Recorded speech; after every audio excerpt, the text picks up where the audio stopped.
Habari za hapo mlipo, habari za wakati huu wapenzi watazamaji wa kipindi cha Right Click 2.0. Ni siku nyingine tena tunakutana hapa katika kipindi hiki nikiwa studio na Binwaila na Bwana Daniel Tairo. Kipindi cha Right Click 2.0 ni kipindi kinachozungumzia masuala ya teknolojia ya habari na mawasiliano, hususan kompyuta, simu, mitandao ya kijamii na mambo kama hayo.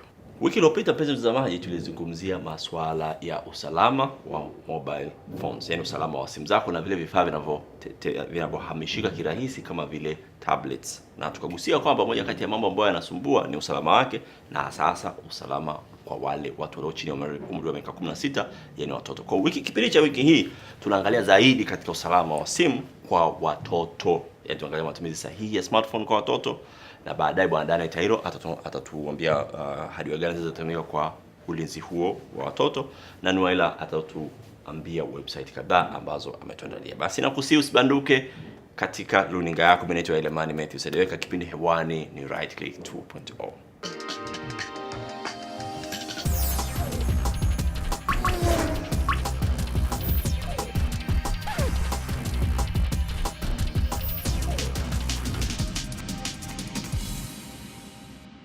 Siku hizi watoto wengi wamekuwa wana ukaribu au matumizi makubwa ya hali ya juu na simu. Hii kupelekea wazazi wao au walezi wao kuwanunulia kama zawadi watoto wao ili wawe karibu na vitu vinavyoendana na vitu wanavyopenda kwa kutumia wao au kwa vile ambavyo wana interest nao. Faida za kutumia smartphone na kompyuta kwa watoto ni kama zifuatazo. Kwa mfano, refreshment au michezo, kupata ujuzi wa teknolojia mpya, mawasiliano na mzazi wake au watu walio karibu naye, ila pia kuna madhara mbalimbali ya smartphone. Kabla tuendelee madhara ya smartphone, watayo teknolojia kama ilivyo teknolojia haibagui umri, sio? Ni kweli. Kwa hiyo watoto nao wana haki ya kutumia teknolojia. Na wana haki ya kushiriki kwenye hii teknolojia. Na hauwezi kutenganisha. Hata kama teknolojia ya watoto, lakini tayari ni teknolojia. Kwa hiyo yani swali ni kujua hii teknolojia ipi ni sahihi kwa mtu wa umri fulani. Kwa mtu wa umri fulani. Kwa mfano hata huko nyuma ilikuwa kama video games na video games za watoto na nini. Mpaka sasa hivi kuna watu wana concept ya video games kwa watoto. Lakini juzi ile kampuni inatengeneza Candy Crush, ile app ya Candy Crush imeuzwa kwa bilioni $6. Ni kweli, na ina watumiaji wengi sana. Na ni mchezo rahisi tu ambao ni mtu wa rika lolote anaweza akacheza. Kwa hiyo tena imekuwa tu sio swala la watoto. Kwa swala kama alivyosema awali, alipo swala refreshment, kujiburudisha, kuchangamsha akili. Lakini ukiangalia kwa mfano ile Candy Crush, kimsingi game yenyewe ni rahisi tu. Unazivunja candies na design ya vitu tamu kama pipi nini. Kazi yako ni kuzivunja. Lakini ili uweze kuscore point lazima uangalie uzivunje zipo, kwa sababu zinatiririka hivi. Uscore point nyingi. Kwa kama ni mtoto anacheza, inamuongezea uwezo wa kufikiri. Na kujenga ubongo. Na uwezo wa kutatua matatizo ghafla. Sababu ile inashuka, unapoteza point ukiiona. Wazazi wengi hawana habari kuhusiana na athari zinazowakabili watoto wao juu ya matumizi ya simu za mkononi ambazo ni smartphone au tablet au kompyuta. Hii hupelekea mtoto kuathirika kwa namna moja au nyingine. Moja kati ya matatizo ambayo yanaweza kumkumba mwanao ni athari ya mionzi. Japo tafiti zinaonyesha kwamba mionzi sio kwa kiasi kikubwa sana na sio kwa watoto peke yake. Zaidi kama unaweka simu sikioni, unatumia simu zaidi hivi mara nyingi, kidogo hapo inaweza kukuathiri. Lakini pia kwenye hili swala la mionzi, hata tati nyingi zinakinzana zenyewe kwa zenyewe. Kwa hiyo hakuna moja kusema ili kudhibitisha kwamba ni kweli inatudhuru. Ndio maana wanashauri kwamba kama unaongea na simu, basi unaweka ile earphone au unaweka loudspeaker. Lakini tafiti zimeonyesha vile vile kwamba watoto chini ya miaka 10 inaweza ikapelekea wao kuwa na madhara makubwa zaidi, kutokana na labda bado wako teke bado wanakuwa. Kwa kwamba kama mtoto anaongea na simu, labda aweke loudspeaker au awekewe earpiece, sioni kama ambapo itakuwa ni rahisi kumwekea mtoto. Lakini zaidi hiyo kama anaongea na simu. Matumizi mengi watu zaidi sio kwenye kuongea na simu. Sio kwenye kuongea, zaidi ni kwenye kucheza games, ku access internet, Facebook na mambo kama hayo. Athari nyingine ambayo hii tunaijua wengi ni watoto kuangalia vitu ambavyo ni tofauti na umri wake, yani swala la kimaadili. Hili ni tatizo kubwa.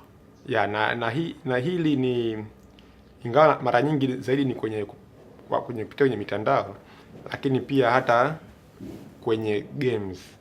Ingawa tuangalie games, wacheza games, lakini kuna games ambazo sio, yaani kwenye umri, tunaita age rating, toba ni ya watu wazima zaidi. Lakini sababu wakati unaipakua haikuulizi wewe una miaka mingapi.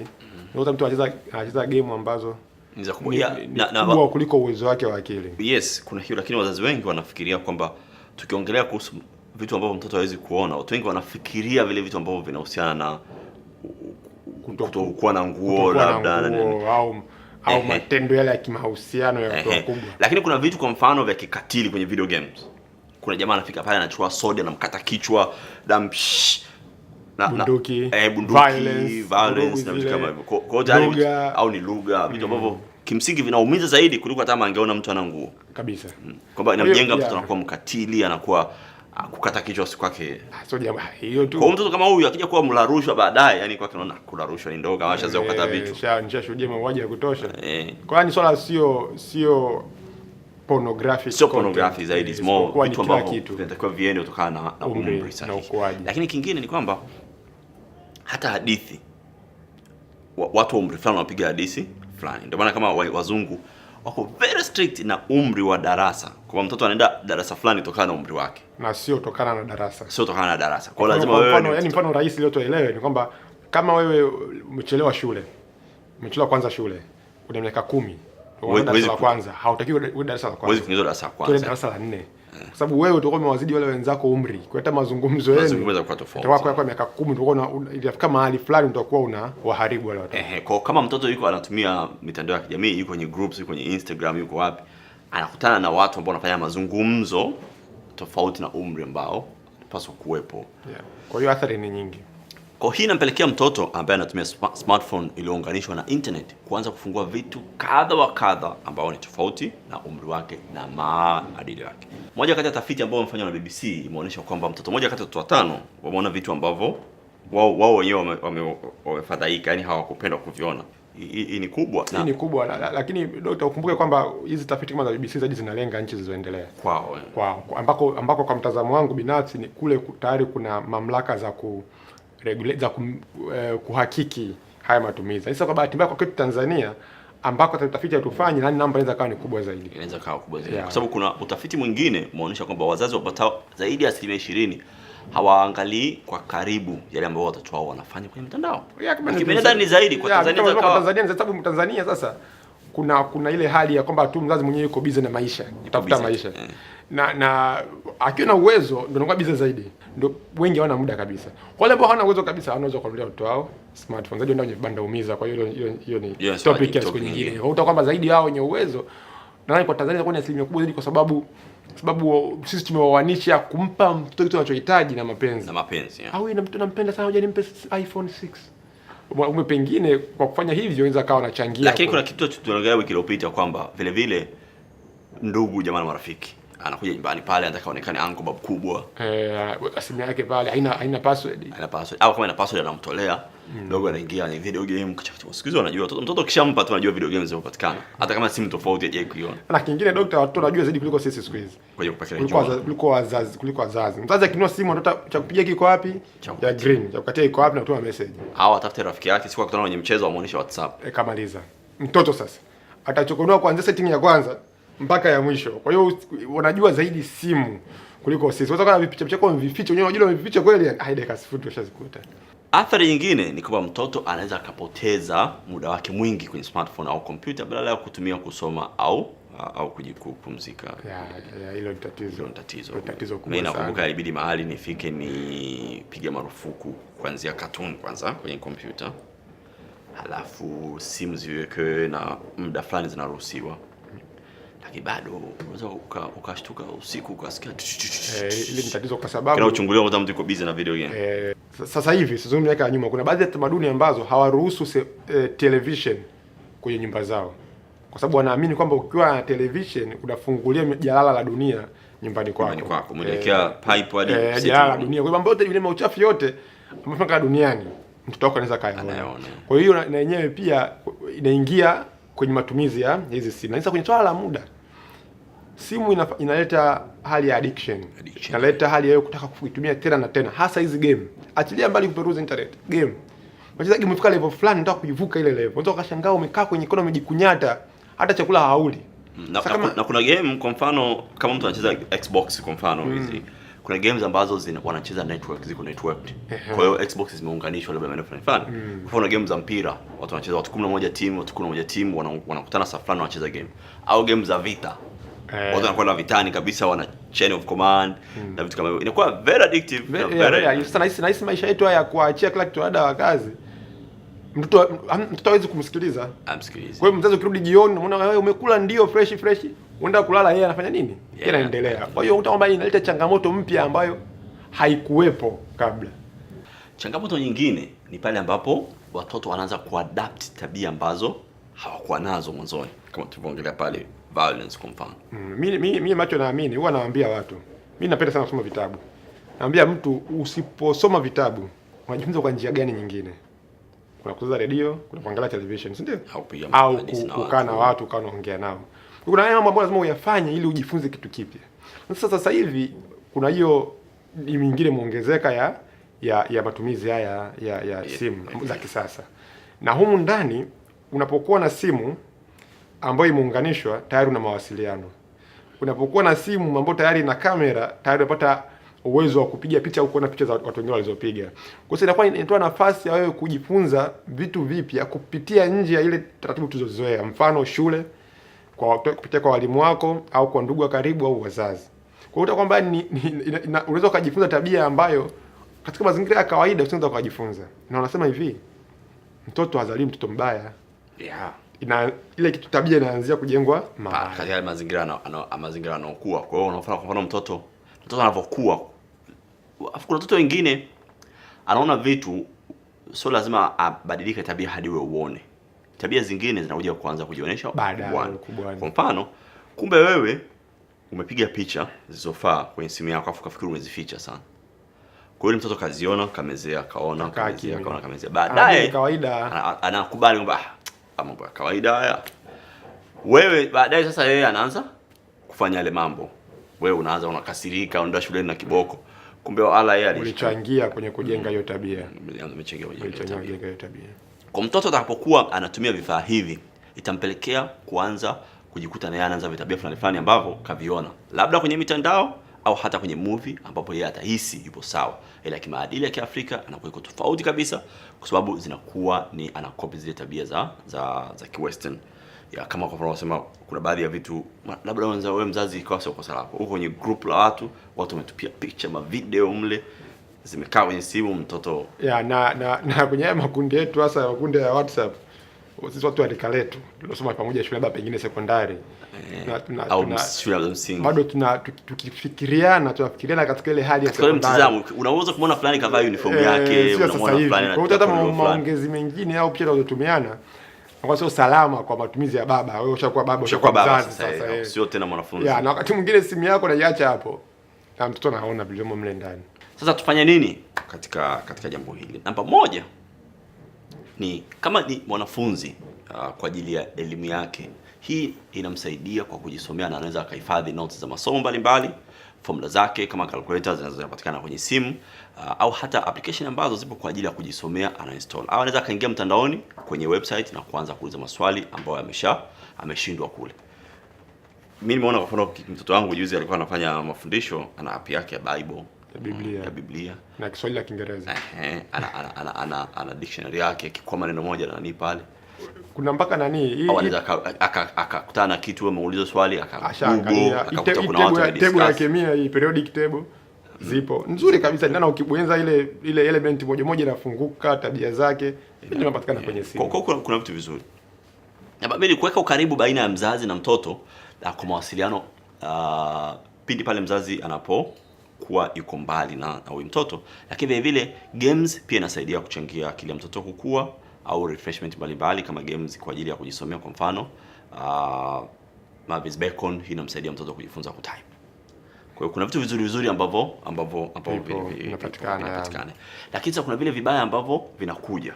Kwa mfano pictures, videos na nini. Mimi nadhani ni muhimu sana kwa mzazi kuhakikisha kwamba material ambayo unayaweka wewe kwenye simu yako, vitu ambavyo vinabakia kwenye simu yako, au picha ambazo unazipiga ambazo zitakuja kwenye simu yako, mara usiviangalie wewe kama mzazi ukamwangalia yule mtoto, kwa sababu utaona wewe ni mzazi, utakuwa unajua. Wewe jifikirie kama wewe ni mtoto na wewe una mzazi. Sasa jiulize, je, hivi vitu mama yako mzazi akiviona atafurahi au atasikitika. Hiyo ni kipimo kizuri. Kama unaamua wa kawaida, lakini unaweza kama wengine wamepinda. Kama atasikitika, basi hicho kitu usikiweke kwenye simu yako. Na kama uko kwenye group ambao watu wanakuwa wanatuma vitu hivyo, ni vizuri ukaweka msimamo wako wazi kwamba hili group hapana, tuweke mipaka kwamba sisi tumeshakuwa wazazi, vitu kama hivyo havitakiwi kuwepo kwenye simu. Na kama ni picha unapiga, basi upige picha ambazo zina staha ambazo unaziweka pale. Na kama unajua kuna picha nyingine watu wanapiga wakiwa wanaogelea, lakini haimaanishi hiyo picha haina staha. Mtu wako beach labda na nini, lazima una mazingira fulani kwamba hapa nilikuwa naogelea, sasa hapa napiga picha. Lazima kuwe na utofauti. Wakati unaogelea ulikuwa na nguo chache, sasa hivi unapiga picha, lazima una nguo ambazo zinaendana na. Kwa hiyo dokta, ni kwamba tuanzie ndani. Yaani kwenye kuliangalia hili, sisi tuanzie kama wazazi, tuanzie ndani. Lazima sisi wenyewe hata tunavyoishi kwenye maisha yetu ya kisimu za kisasa yaendane na hata mtu akiona ajumba huyu ili nyumbani alifanyike hivi. Tukumbuke kwamba simu zinapeleka mahusiano yetu kuwa ya kielektroniki, lakini mahusiano bado ni yale tu. Katika madhara. Kama wewe ulikuwa unaongea na baba au mama au mkwe, vile ulikuwa unaongea navyo, au mlikuwa mnakaa nyumbani, vitu ambavyo mnaviongea ndio hivyo. Sasa kwa nini ukienda kwenye simu ukafanya vitu vya ajabu vya tofauti? Unless kama kuna watu wawili tofauti. Kuna una pretend. Ulikuwa una pretend. Alafu huku ndo unakuwa ukweli. Wakiwa unafanya vile vitu ambavyo vinaendana. Sasa tunakwenda mapumziko, mpenzi mtazamaji, basi na ushauri usibanduke. Tukirudi basi Bwana Daniel Tairo atatuambia mambo fulani juu ya usalama na matumizi sahihi ya simu kwa mtoto.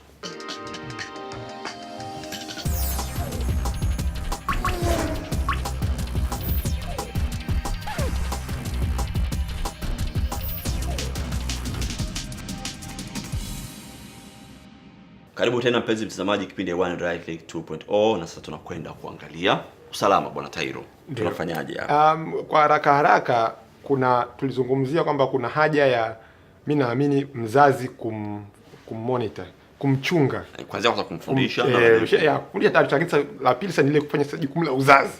Mbona usimwachie uhuru kupita kiasi, mchunge.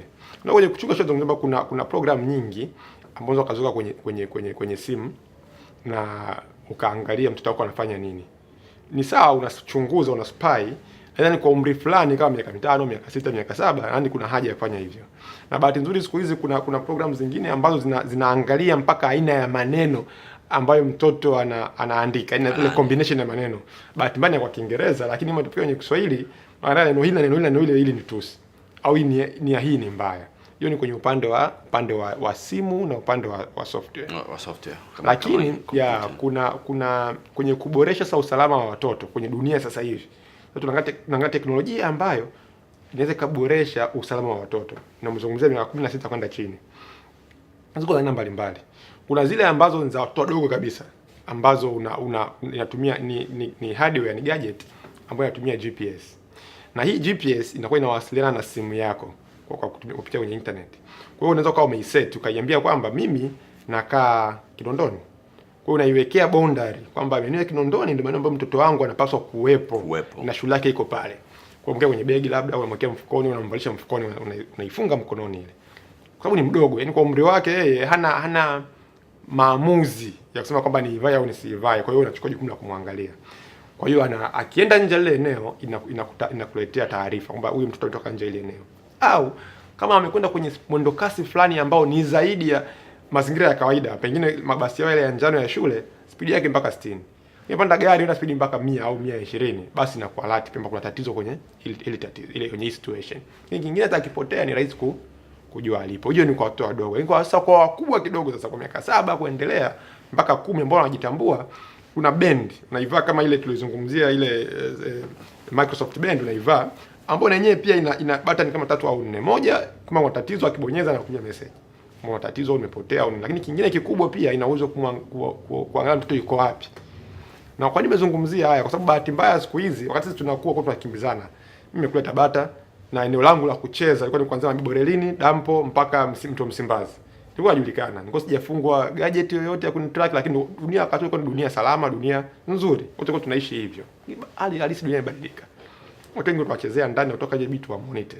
Kwa kuna haja ya kutumia hizi gadget. Na ziko nyingi tu. Kikubwa ni kwamba kama mzazi unapaswa ujue kwamba teknolojia hizi zipo. na uziangalie, na zinaweza kufanya kazi hata hapa Tanzania, sio tu nje. Unaweza kutenga eneo lako Temeke, Tegeta, Mbezi, ndio kutoka tu nje ya pale, au ikifika saa fulani hajarudi na ile route ambayo basi inapita vile vile sinakwenda inaweza inajua kwenda shule, inapita hivi na uzuri ni real time, unaweza inafanya kazi na simu yako. Kwa hiyo utakwambia hii inasaidia ingani kama vile unaweza kusema ni kumfunga mtoto au kumjengea hali ya utumwa, lakini maana halisi ya mtoto ni mtu ambaye bado hajafikia uwezo wa kujifanyia maamuzi. Na kwa bibi nafsi na mimi kama mzazi naweza kukubaliana na mimi kwamba kuna haja ya kuingilia kwenye uhuru wao wa aina fulani. Hapana, sisi kwa sababu yuko mtoto akishafikia umri wa kwamba yeye ameshakuwa, ndio anakuwa anaondoka nyumbani. Ni kweli. Lakini kwa sababu bado yuko nyumbani, maana yake bado rungu la baba lazima lifanye kazi. Bado mzazi ana wajibu wake. Kwa mfano kuna watoto wengine wana simu. Kwa kama nchi za watu unakuta tayari watoto wana simu, karibia wote wana simu. Vile vile you can use ile, unaweza kutumia zile simu kwa track. Zile simu. Unaweka hiyo program unayosema sasa kuna viwango mbalimbali. Kuna lengo ile simu tukujue yuko wapi. Lakini pia kuna ile mpaka ameongea na nani nini. Hiyo ni muhimu sana. Ameweka program gani? Hii program inahusiana na nini? Ili kuhakikisha kwamba huyu mtoto hapati yale madhara. Lakini kingine baada ya kuzungumzia hilo ni kwamba hata nyumbani pale tunasema ukifika saa 1 jioni simu zote zinachajiwa hapa. Unaweka sehemu moja mpaka asubuhi ndio simu fanya nini? Inachukuliwa. Au kama mna mtandao wa wireless nyumbani unauzima. Ili kuhakikisha kwamba kuna haja ya kuwapunguzia uhuru na kuwafundisha maadili mema bila kuona aibu. Lakini vile kuna simple settings ambazo wala sio ngumu. Kwa mfano, ukiweka password kwenye simu kwamba utaka kuinstall chochote inataka password. Ni kweli. Alafu ndio umeweka ile password. Kwa hiyo akitaka kuongeza kitu kwenye simu lazima aje kwa kuombe. Unaangalia kama inafaa, hiyo ni nzuri. Kwa nataka hii. Kwa hiyo tayari inaweza ikasaidia nani. Mpenzi mtazamaji, ni wajibu wetu sisi kama wazazi kuwafundisha watoto jinsi ya matumizi sahihi ya simu na mitandao, lakini vile vile kuendelea kuelekeza, kwa sababu process ya mabadiliko ya teknolojia hatuwezi kuyakataa. Njia pekee ya kuweza kuwafanyisha watoto wetu waweze kuyatumia salama ni kwa sisi kushiriki nao, kuanzia kuwafundisha na baadaye kuongoza. Nwaila, wiki hii umetuandalia nini? Asante sana Dr. Amani. Leo nitaongelea website 3. Nazo ni www.out.ac.tz. Ya pili ni topmarks.co.uk na ya tatu ni everydayhealth.com.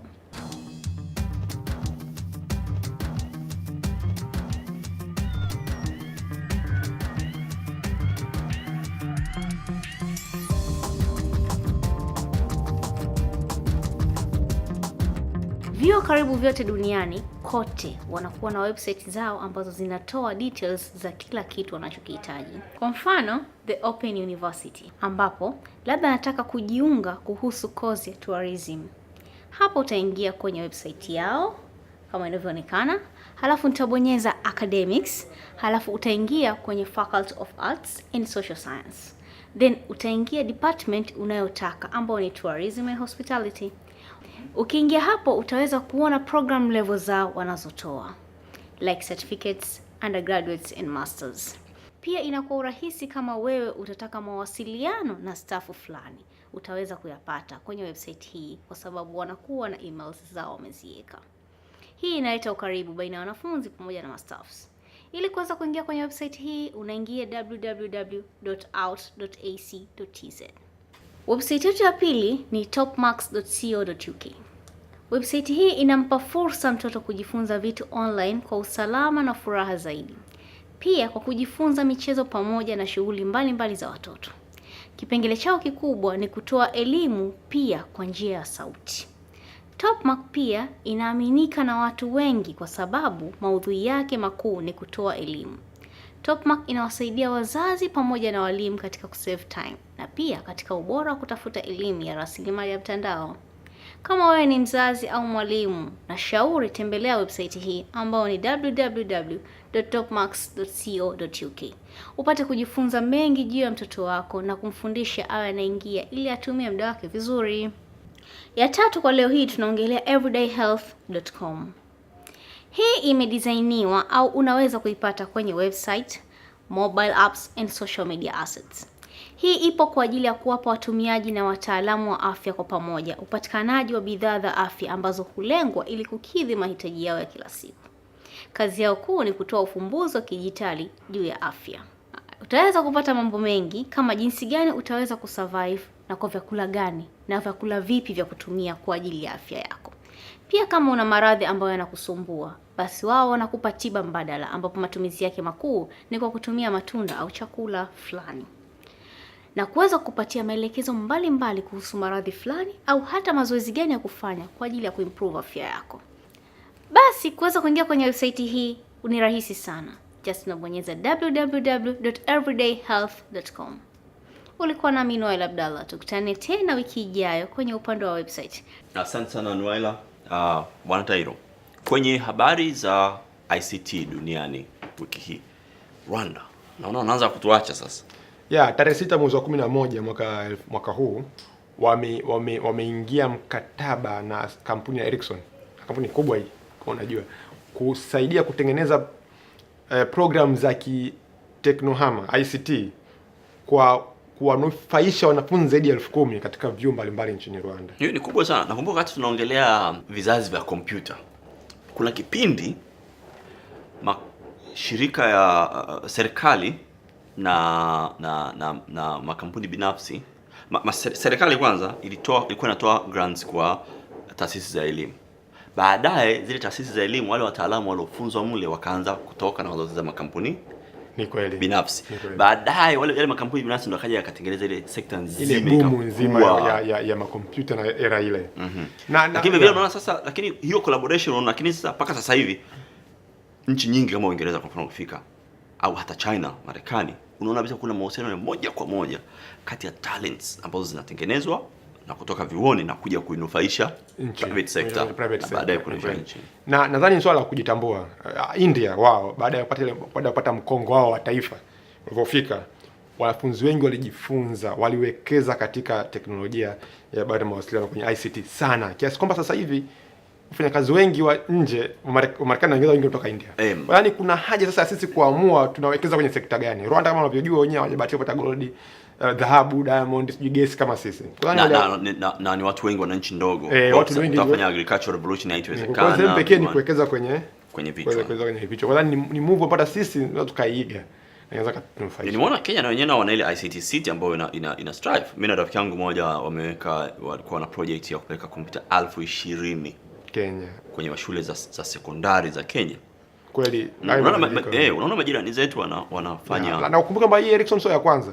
Unaona pia washaingia mkataba na Google hapo kabla. Ya Microsoft. Kwa hiyo nadhani sasa tuna haja tutafute namna na sisi tuanzie primary. Kama sisi tumechelewa, hapajaribika neno. Tuangalie kuanzia shule ya msingi.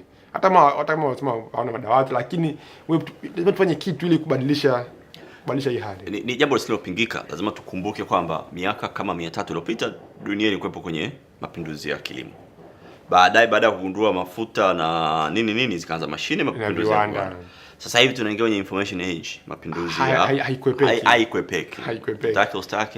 Iko kwenye kila mahali, kwenye usafiri, kilimo, hospitali, huduma za afya, ni kompyuta. Matumizi ya teknolojia ya habari na mawasiliano ni moja kati ya vitu ambavyo vina uwezo wa kuongeza ufanisi katika sekta mbalimbali. Kwa hiyo hatuna budi sisi kama Tanzania kuingia hapo. Lakini tukumbuke kwamba kipindi cha leo kinaongelea watoto na matumizi sahihi ya simu na mitandao ya kijamii. Kwa hiyo ni jukumu letu sisi wazazi kuhakikisha kwamba hili tunachukulia kama jukumu letu, kama moja kati ya kazi za uzazi.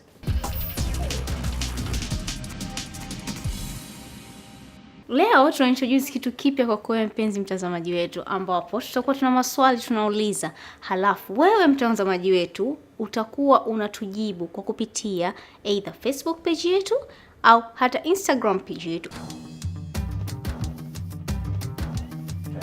Swali letu la leo linauliza hivi: processor au kichakachaji inahusiana vipi na RAM? Ukishajibu, tunaomba uwatag watu wengi zaidi. Atakayetag watu wengi zaidi ndio atakayekuwa mshindi, ambaye pia uhusike na kujibu jibu sahihi. So utag tu alafu then ukosea kujibu, hiyo itakuwa sio.